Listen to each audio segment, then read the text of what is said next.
Hello and welcome to the agenda right here on Zim TV. Today I'm joined by Dr. Musa, Kika, and we are talking about the state of human rights in Zimbabwe.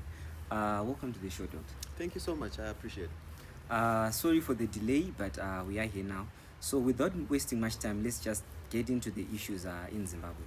Doctor, a lot has been happening this first quarter, and in your general comment, what can you say about the state of human rights in Zimbabwe? Thank you so much, and thanks for having me. I really wish we were having a more pleasant conversation, but the topic of human rights, regrettably, is one where the news is the same. Whether we are discussing it in 2022 or 2021 or 5 years ago, unfortunately, there is very little progress, I'm afraid. We went into this past decade, with a lot of hope because of the 2013 constitution that many had fought so hard for, and we were hoping that that constitution was going to be implemented in spirit, and that the lived realities of individuals on the streets at the end of the day would be changed. Unfortunately, that's not the situation today. You only need to fall sick or to have a relative who falls sick and go to one of the hospitals to see the state of human rights. You only need to go to our schools to see the real state of human rights, public schools. You only need to say something that the powers that we don't like for you to really see the real state of human rights in Zimbabwe. And in the last 2 months or 1.5 months, we had an election, a by-election, which was really a mini general election in many ways. And we recorded, as we have done in past election episodes, a spike in terms of human rights violations, primarily civil and political rights here at the forum, and organizations that do similar work as ours. It's not pleasant. It's not a pleasant situation, I'm afraid. Impunity, we see it continuing to rise. We are also seeing a big trend around issues of constricting the space that human rights defenders and CSOs have to do their work. Okay. Yeah, my next question and my follow-up was to say the by-elections came and went. We saw a lot of violence and unjustified political violence. Do you think the situation that we saw in March could be the same situation come 2023 when we go for the general elections? We can only anticipate a different situation in 2023 if something drastically changes. The conditions that we have now, if they are not changed as we head towards 2023, likely we are going to see the situation remaining the same. Just the same as we can say, if the conditions now are similar to those we had in 2018 and 2013 and 2008 and the previous elections, how can you expect anything different? In terms of human rights records in Zimbabwe, the graph of violence and civil and political rights violations spike during election periods, just before elections, during elections, and immediately after elections. We saw the same with 2018 elections with August 1. We have seen it with these by-elections, and we are likely going to see it in 2023. The drivers are impunity, lack of accountability, failure to exercise constitutional and legislative mandate by the police, by the army, and by the Zimbabwe Electoral Commission itself. So you have issues around institutional changes, institutional reforms, institutional restructuring that determine whether you have violence or not, right? And if you do not shift that, you are likely going to see the same. And it also goes around attitudes and practices of political party functionaries, supporters, those who campaign, the attitudes, the language, the hate speech that you see, the practices. That's exactly what drives the violence. And we haven't changed, and we are unlikely to change in the next months going into the election next year. Okay.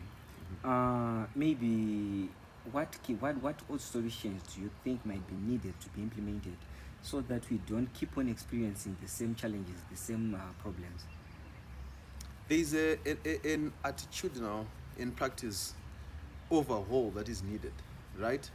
A lot of violence, if you look at the past by-elections, happened because certain political actors were not allowed to get to certain places or to say certain things or to do certain gatherings. Other political functionaries were being allowed, and I'm talking about the main opposition precisely, that was at the receiving end of being banned. They received maybe about 5-6 bans, right, in terms of holding political rallies, whereas other functionaries never received that. They had to resort to going to court. So what causes violence is those kind of things. You see a ban, people attempt to gather, the police will always visit with violence, as we have seen. That's our way of policing in this country. You also see the lack of tolerance, right, which is really political immaturity, where you see one candidate or supporters of a candidate campaigning in a particular area or sticking posters, and you see supporters of the other party going on to attack, right? We saw what happened in Kwekwe, right? A death, murder, which happened. There was a gathering which was happening, and then you have people who come to provoke, and cause violence. So unless those attitudes and practices are changed, we are unlikely going to see anything different next year. How do they change? They change through messaging that come from our political parties. I can tell you that a lot of what we do as citizens, a lot of what people do as political party supporters, they follow the lead from the top, right? If the leadership of a particular establishment sets up the terms of engagement, many are likely to toe the line. But when we see turning a blind eye, impunity, even subtle encouragement for that, then there's a problem, right?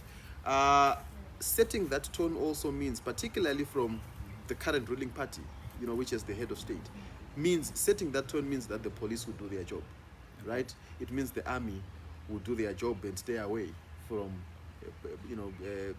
politics or from policing duties. It means the Zimbabwe Electoral Commission will do its job. It means the courts will do their job.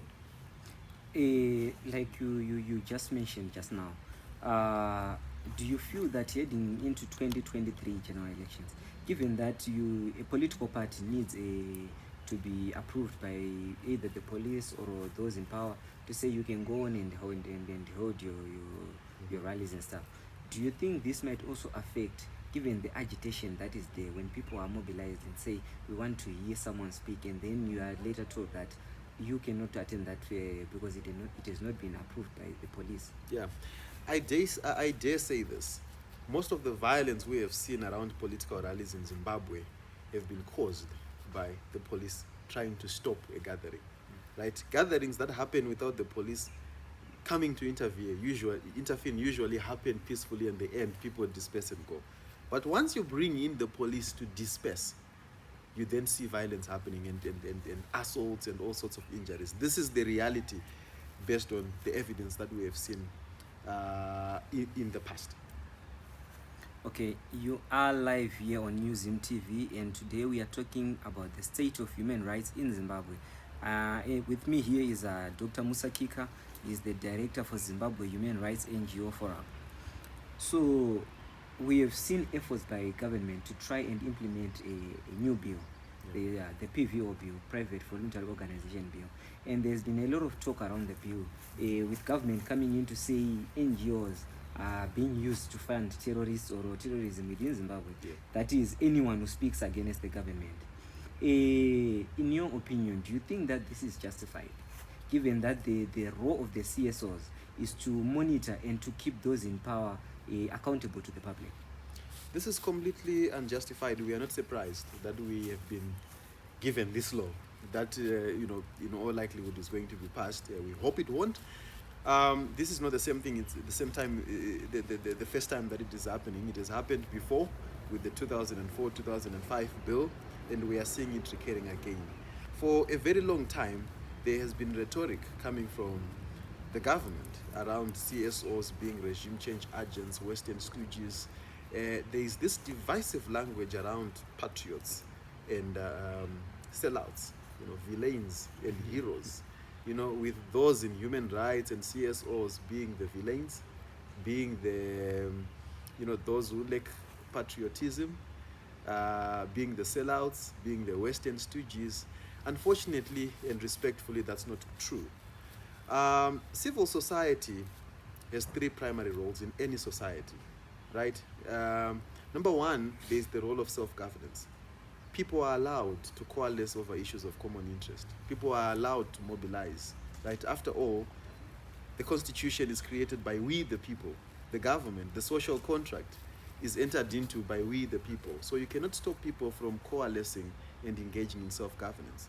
Number two, being partners in government, right? CSOs are partners of governments. It's very unfortunate that we are seen as enemies, but the reality is we are partners, right? It is impossible for any government in the world, no matter how rich, no matter how competent, no matter how talented, to deal with all the issues visiting our society. You need people as partners, and the vehicle through which people partner with government is civil society, right? Associations, trusts, PVOs, you name it, right? And the third function of CSOs is really to solve local problems, and that's extremely important. That's a bottom-up democracy.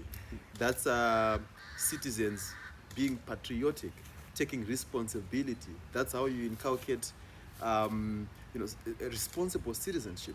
So what's wrong with these three functions, right? None, unless you have nefarious agendas. You have nefarious things that you want to do where you don't want citizens to partake in that. I was going to follow up on that and ask, what do you think are the motives behind this bill being channeled and being processed so that it can become a law? The motive is very clear. You have to see this in context, right? And here is the context. Zimbabwe is in the process of authoritarian consolidation, right? Where power is being consolidated and held tightly in the hands of those who are ruling us today. And they will not want anything that looks like a stumbling block, anything that looks like it's interfering with that. We have seen decimation of the opposition. We have seen a political playing field which is not level. We are seeing what's happening in the courts, the worrisome trends in the courts. You can think of Amendment number 2 and 1 and 2 to the Constitution. We can see what's happening in Parliament, the recalls, etc., where really nothing meaningful is coming from that. What it means is civil society remains as the only organized grouping that provides any form of meaningful check to those in power, and that's a problem. To those in power, right, with nefarious agendas, particularly as we head towards 2023 election. In my view, all this is about power in the next elections, right? Civil society is there to document human rights violations, to hold to account, to call out what needs to be called out, and those are seen as stumbling blocks, right? It's also a battle of narrative, right? There is a narrative that is pushed by those in power to say, well, everything is okay, the economy is functioning, people are enjoying their rights. And those of us in civil society who are involved in dealing with victims and monitoring, we know that's not necessarily true. So when we then give a counter narrative, we become a stumbling block to the nefarious activities of those who want power at all costs. That's the real reason why civil society, why there are attempts to really close the space of civil society. We are seen as part of an opposition establishment of sorts, which is really unfortunate, because I have given you the three main functions of civil society. You can't link that to being opposition. It's unfortunate. Okay, maybe to ask this question, they say one of the instruments that are within the PVO bill, it says that your operations need to be transparent. The government needs to know what you will be doing, your activities, your operations, where you are getting your funds, etc. Is there a problem, given that the civil society organizations or the civil societies operate within the restricted law and are for the people? Do you see this as a hindrance to your operations? My brother, do you really believe that NGOs in this country are operating outside the law? Right? Do you really believe that as the forum we can receive money that the government cannot know about? Do you really believe that? Right? It can't be, right? We have institutions in this country that are responsible for overseeing movement of funding, right? We have institutions in this country that are responsible for compliance. The current PVO Act, in fact, already requires, certain levels of compliance, submission of reports, submission of audited statements, etc. What exactly is not there? If NGOs are doing anything criminal, the criminal code is there, right? There are a lot of offenses that are in various statutes that deal with anything that might be problematic. So why fix something that is not broken unless you are trying to pursue an agenda that you may not be putting on paper in black and white, right? In our view, This PVO bill is not about regulation. It's not about anti-money laundering or countering financing of terrorism. This is political. It's about simply stopping what is seen as a threat to the project of power consolidation. That's the reality. NGOs never say they don't want to comply, right? NGOs in Zimbabwe are already registered as PVOs. They are already registered as trusts. Some exist as common law universities. Can we really say there's an NGO in Zimbabwe that our government is not aware of, or is not aware of what they are doing? That can't be true. Okay, I understand Zimbabwe is no longer blacklisted by the Financial Action Task Force, but President Emerson Mnangagwa's government continues to push the PVO bill into to become a law. And I understand also that Zimbabwe has already frozen the registration of PVOs in anticipation of the law. How do you foresee the operations of CSOs and NGOs going forward? Say the law comes, say this bill is passed into a law. Yes, sometime in March, I believe 4 March or so, the Financial Action Task Force removed Zimbabwe from the grey list, right? And they specifically made a comment in their communication when they were removing us from the grey list. They implored on the government of Zimbabwe to make sure that it follows the guidelines of the Financial Action Task Force in regulating CSOs. That was a very diplomatic and nice way of communicating to the government to say your PVO bill is not in line with our standards as FATF, and stop hiding behind us to close civic space, right? How do we see, that goes to show that the real agenda of this bill was never about compliance with the FATF. It was something else. But how do we see the space of civil society going forward? It's going to be difficult. It's going to be tough. In the past, NGO leaders and functionaries have been arrested. In the past, civil society organizations have been banned. In the past, registration of NGOs has been revoked, right? We have seen these things in the past. We have seen disruption of programming.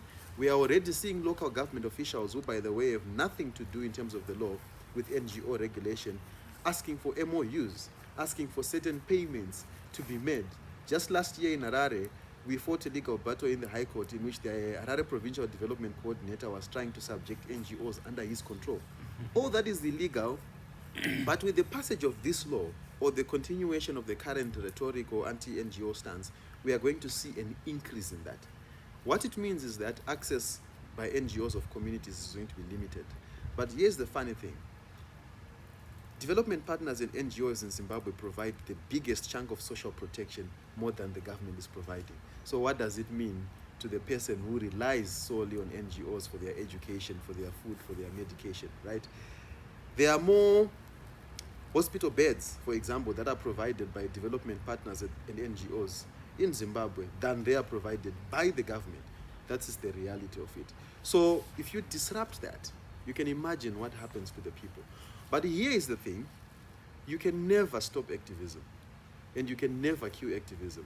It mutates in one way or the other. You can close all the NGOs in Zimbabwe, but you cannot stop activism. You cannot stop people coalescing, right?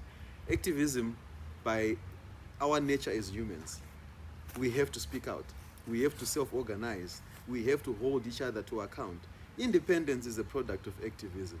Democracy is a product of activism. You cannot tell anyone that you are going to stop it and kill it now. It's not possible, right? The rational thing is to allow space for legitimate, legal self-organization to happen. Like I said, that aids to our democracy, that aids to what our government is doing. So it's a self-defeating exercise that unfortunately our country is engaged in. Okay. You are live here on New Zim TV, and today I'm joined by Dr. Musa Kika. We are talking about the human rights situation in Zimbabwe at the moment, and he has been saying a lot about the state of human rights in Zimbabwe regarding the PVO bill, which the government seeks to pass to become a law. As a forum, what are you doing in terms of fighting this bill such that it does not become a law? We have done quite a few things since the bill was gazetted in November last year. What we did first was to, organize civil society, bring together members of civil society to say, let's sit down and study this bill and look at what exactly is it trying to do. As a result of that, we have mobilized everyone to understand what this bill is all about so that we are able to respond and engage effectively, right? That's part of our job as the forum, as a coalition, right? Part of our role is to coordinate what civil society is doing. Number two, we have produced knowledge products. We have produced analysis ourselves directly and through our various members as the forum. We have 22 members as the forum. We have produced knowledge products that we have submitted to various government departments, including Parliament itself. We submitted a petition to Parliament with our own analysis of the bill. We have produced specialized reports. One interesting report we produced sometime in March is called Punching Holes to a Fragile Economy, and it looks at the possible economic impact of the PVO amendment bill. Here is an interesting fact. According to the monetary policy statement that the RBZ released sometime in February, NGOs and development partners are the third biggest contributor of foreign currency in Zimbabwe after foreign export receipts and diaspora remittances. So we did that analysis and we put out a political economy study out there as a knowledge product. That's number two. Number three, we have engaged. Right, we have met with the Parliamentary Portfolio Committee on Public Service, Labour and Social Welfare, which is responsible for this bill. We had a meeting in Kadoma with the entire committee in which we were discussing what we think should be done. We have had one meeting with the Minister of Justice, Legal and Parliamentary Affairs, who's pushing this bill to produce, to share our views regarding this bill, and we have delivered what we think to be alternative text, right? What can cure some of the most evil provisions that we see in this bill. We have done that submission. We have engaged, with the UN bodies, with the African Union bodies, perhaps of particular mention being some engagements we did in December with UN special rapporteurs, who in turn wrote communication to the President of Zimbabwe to try and show how this bill violates some of the regional and international standards that Zimbabwe is supposed to be abiding to. So we continue to engage various offices. We have met with the Financial Intelligence Unit, which is the body in charge of fighting money laundering and countering financing of terrorism in Zimbabwe. We had a meeting with them together with representatives of civil society. So we will continue to speak. We will continue to engage. We have also engaged the public to let them know what is being prepared and why it is bad. There were public hearings that were done sometime in March by the committee in Parliament.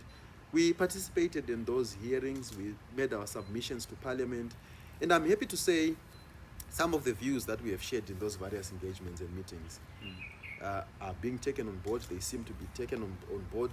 We really hope that there will be extensive revision of this bill, which in the first place we think to be unnecessary. But we really hope that there's going to be extensive revision of the law that will eventually be passed. Okay. As we head into the campaign season for the 2023 election, what are you doing as CSOs to make sure that those in power are accountable to the public?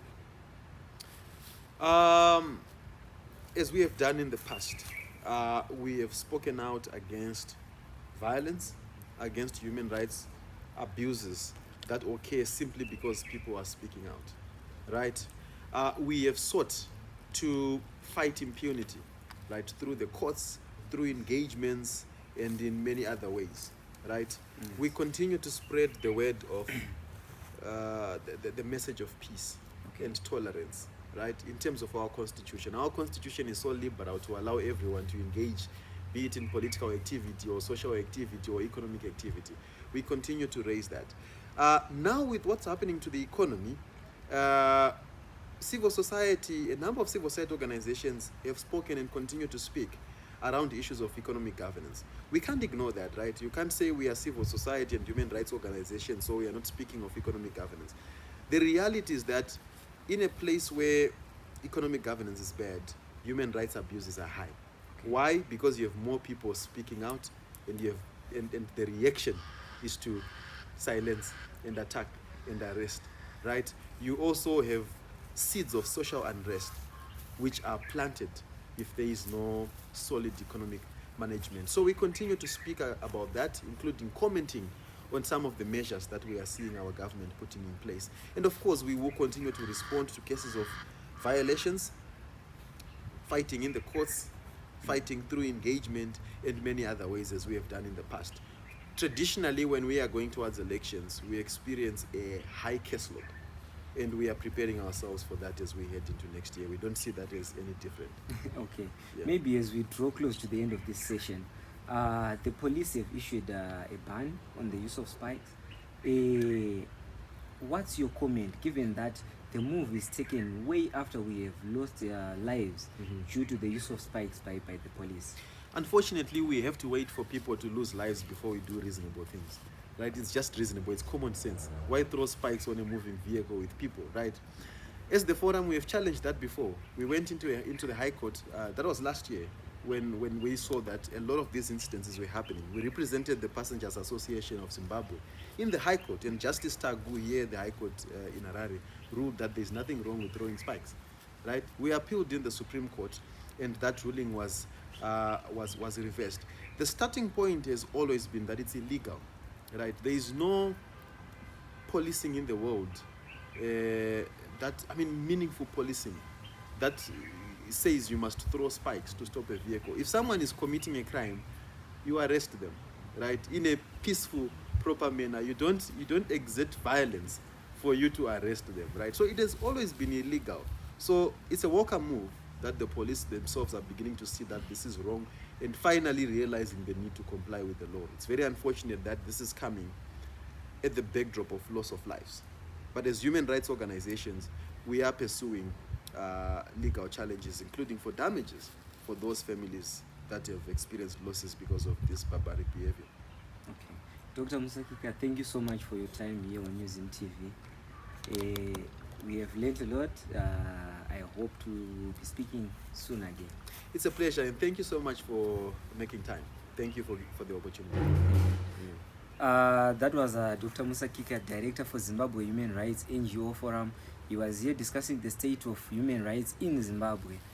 For more of these, follow us on our Facebook page, subscribe to our YouTube channel, Newzim TV, and also follow our stories on newzimbabwe.com, www.newzimbabwe.com. Thank you. Until next time, this is goodbye.